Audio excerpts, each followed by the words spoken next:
All right, let's talk about week 3 in the Liga MX. You know, sometimes you look at a matchup on paper and you think, okay, this could be a little one-sided.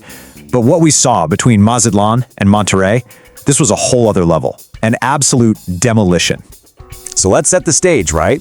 Coming into this game, you've got Mazatlán way down in 17th place, still searching for their very first win of the season. They are desperate. On the other side, you've got Monterrey, sitting pretty in 7th and looking to crack that top 3. We're talking a classic David versus Goliath scenario here. And the battleground is the Estadio El Encanto. For the home team, the Cañoneros, this was supposed to be their chance, a chance to finally get their season going. But for the visitors, La Pandilla, this was business. They were here to make a statement and climb that ladder. And what happened next? Wow. It was just a complete and total offensive onslaught from Monterrey. Seriously, this first half was so devastating, you could basically say the game was over before the teams even went back to the locker room. And they didn't waste any time. We're just 8 minutes into the match. And bang! A corner kick comes in, Jesús Corona gets his head on it, and it's in the back of the net. An absolute nightmare start for Mazatlán in front of their home fans. It's 1-0, and believe me, the floodgates were just starting to open. And Monterrey, they just kept their foot on the gas. Fast forward just 13 minutes later. Oh, what a goal. Jorge Rodríguez just decides to let one fly from outside the area. A beautiful strike, and it's 2-0.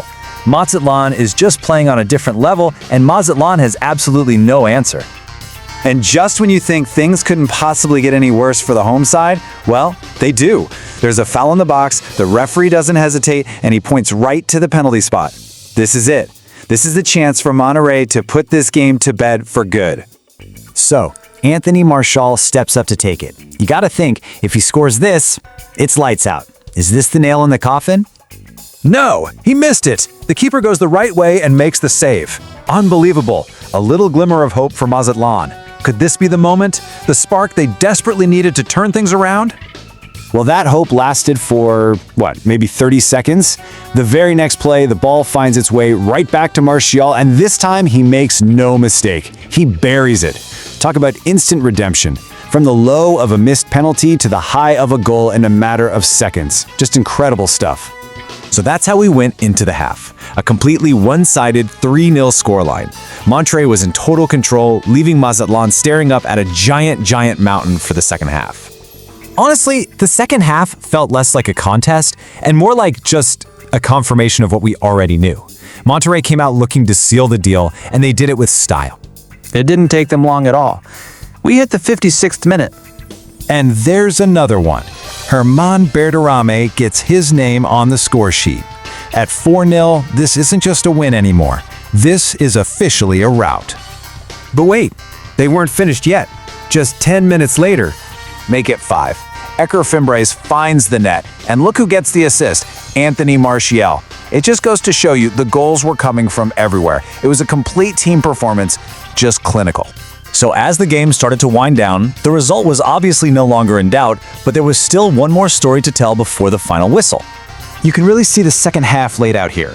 2 more goals from Monterrey just hammered home their dominance. But then, late in the game, the home side finally found a breakthrough. And there it is. In the 86th minute, Jordan Sierra pulls one back. It's not going to change the outcome, of course, but you know what? It's a goal of honor. It gave the home fans one small thing to cheer about and showed they wouldn't be completely shut out. And then, the final whistle. An emphatic 5-1 victory for Monterrey. A truly humbling day at the office for Mazatlán. So, what's the takeaway here? Well, from Mazatlán, it's pretty bleak. They're still winless and sinking near the bottom of the table. But from Monterrey, this kind of performance sent a massive message to the rest of the league. They are absolutely a force to be reckoned with. Which really leaves us with one big question. For a team like Mazatlán getting beaten this badly, especially at home, that can be spirit-crushing. So you have to wonder, was this just one awful, terrible day? Or was it a sign of something much more troubling to come for their season?